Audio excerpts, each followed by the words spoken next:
Welcome to Unruly 3, father of 3 unruly kids. I'm not really. Alright, so I think this wood is canary wood, and I'm going to take it down. I'm going to do a special Slytherin Wand. This time I had a comment on one of my previous wands from Richard Perez, and he asked to make a Slytherin Wand.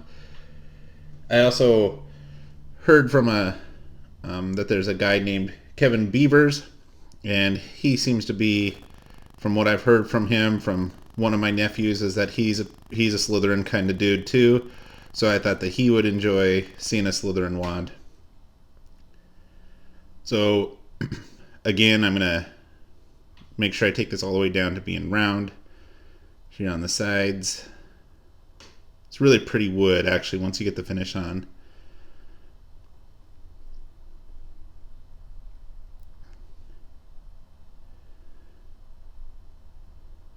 So not much of an idea here what I wanted. I do know that over here where the handle goes, I do want this to be totally even all the way across. And then I kind of want a little bit geometric shape here on the side, like maybe some straight and like some almost like a diamond type shape is what I was hoping for. But this handle has to be perfectly even all the way across. So I'm using this tool. You can see right there that how I'm using it, and then I bring it back. So I'm just trying to make sure that it's the same all the way across. Right, and now that I got the handle done, then I can start taking this part all the way down to where I get to the wand part.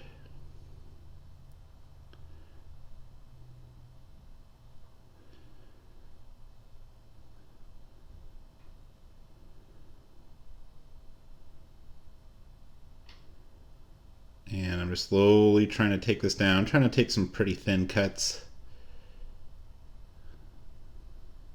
Now I've kind of decided what I want here, and I'm just going to make it angled on the sides, kind of like a diamond shape.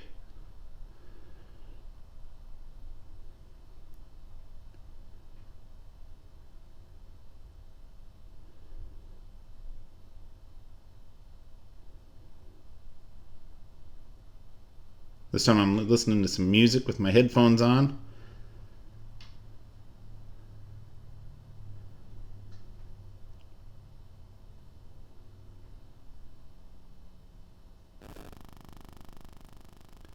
And so slowly just keep taking this down and down until I get nice and thin. Remember, I always think that I left it too fat.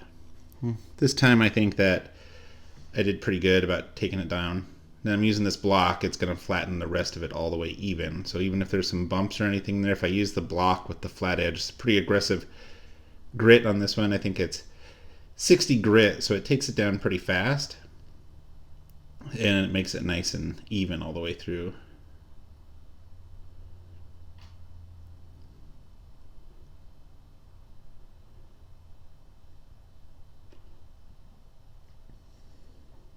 And then I grabbed another piece of 60 grit just so I could get in there a little bit more.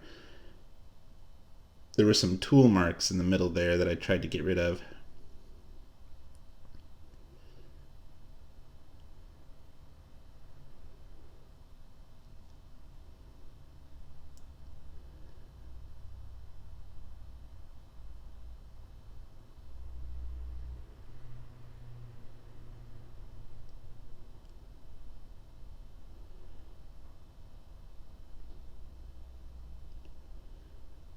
And this is going to be 150 grit sandpaper.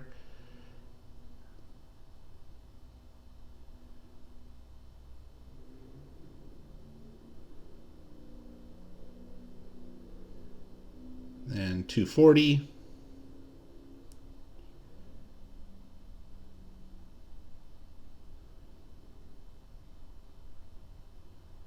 $320.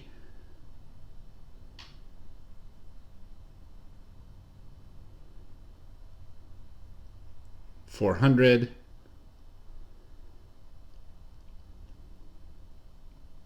and 600 grit.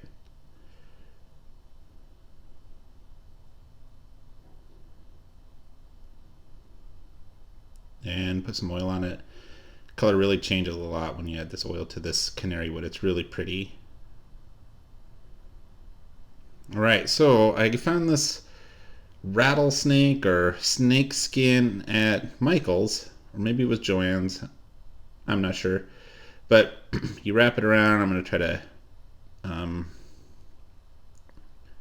thread this on there. So I put this on there so it's nice and tight with just a small gap because it's going to get pulled in there together. And then I got this tool that, so you have to hit it pretty hard to get it to break through the leather. There's little holes in it, so we'll actually leave a pretty big hole here so you can take it all the way, take these needles through later. So it was 6 plus 1, so 1, 2, 3, 4, 5, 6, and then one extra hole at the very end. And here I'm just digging around trying to find some needles.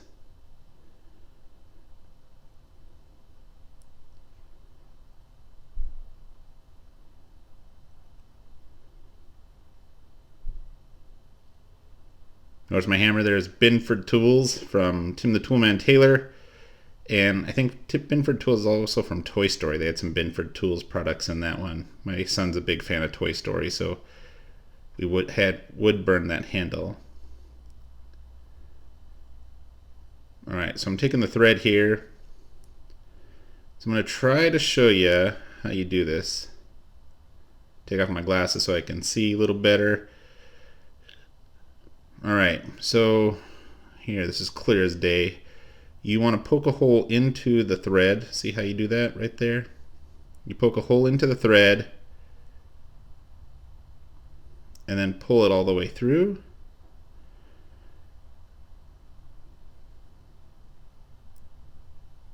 And that's how your thread goes, just like that. There. And you can pull that through. So I did that on both edges.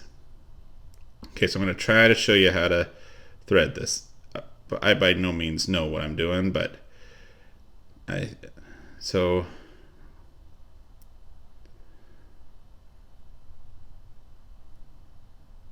once I get it like that, then I'm going to go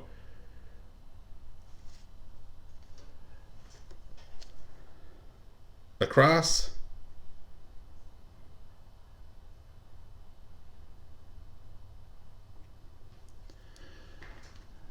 I'm coming back into the same hole that I'm already have gone through.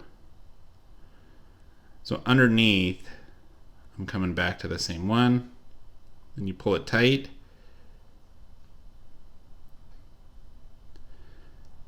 Now I bring it down to the next hole over the top.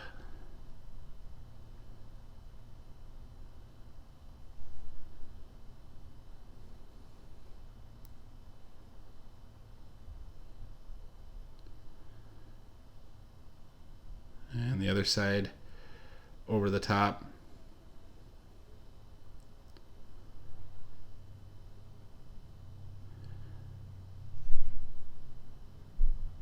So you get the crisscross pattern, but now you have to go back underneath through the hole on the opposite side that you just went through.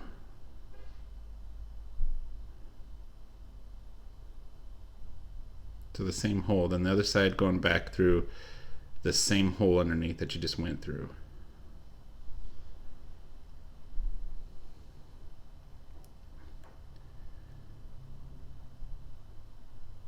So you get that crisscross pattern.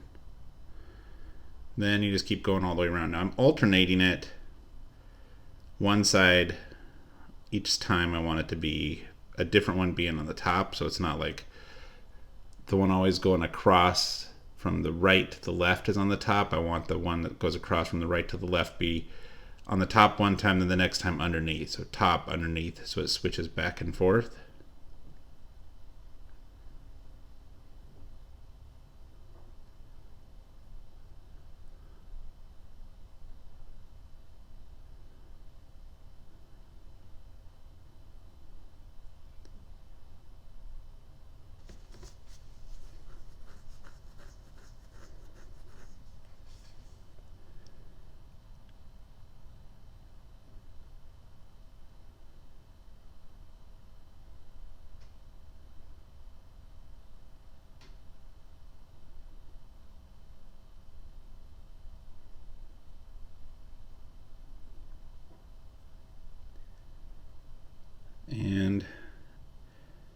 takes quite a bit of time. About halfway done here.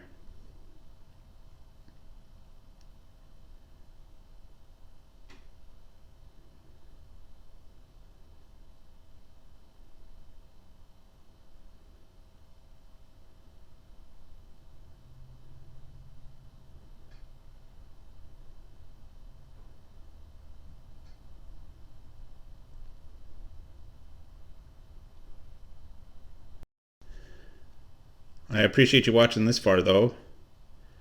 Leave some comments down below if you want to see another kind of wand or if you have some ideas for me. Yeah, I appreciate it.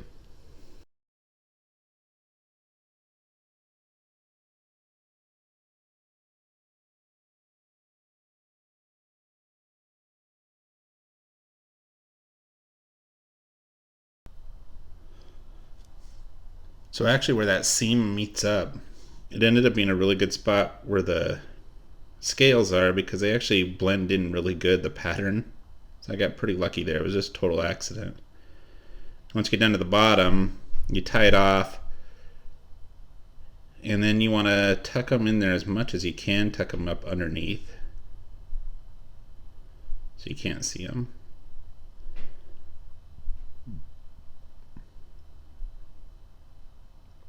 Turned out pretty good.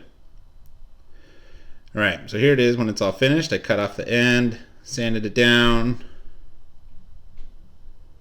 So I have a couple other leathers. Feels pretty good in the hand actually. So this one here actually says, I don't know if you can see it, says dragon plate on it. Oh yeah, you can see that. So dragon plate, I might make a wand with some of that. I found this piece that looked pretty cool on there. This is just another cool slab of leather, but then this is also some kind of snake skin that I could probably use for another one. Then I still have some more of this left.